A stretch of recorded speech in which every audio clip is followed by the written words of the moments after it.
बच्चों इस शॉर्ट में हम 8 ऐसे इंपॉर्टेंट पॉइंट डिस्कस करेंगे जो आपके लिए जानने बहुत जरूरी हैं और याद रखने भी जरूरी। फोटोसिंथेसिस अगर आप चैप्टर पढ़ते हैं तो देखिए, C3 साइकिल और C4 साइकिल के सवाल खूब नीट में आते हैं।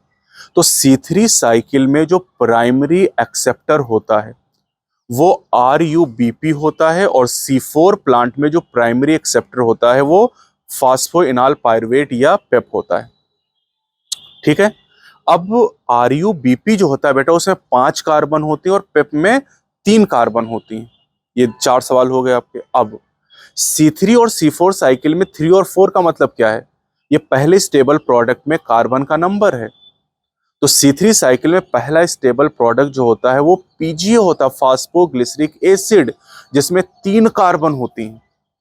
और C4 साइकिल में पहला स्टेबल प्रोडक्ट होता है OAA, ऑक्सैलो एसिटिक एसिड, जिसमें 4 कार्बन होती हैं। तो ये 8 सवाल हो गए। प्राइमरी एक्सेप्टर के 4 सवाल हो जाएंगे और फर्स्ट स्टेबल प्रोडक्ट के 4 सवाल हो जाएंगे।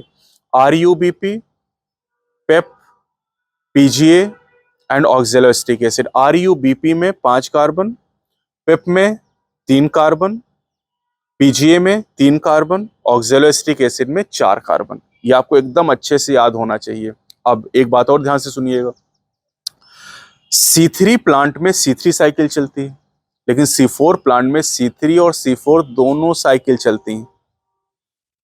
और अगर आपसे पूछा गया भैया C4 पाथवे में, C4 प्लांट में मेन साइकिल कौन सी है, तो आप बताएंगे C3 cycle is main biosynthetic pathway.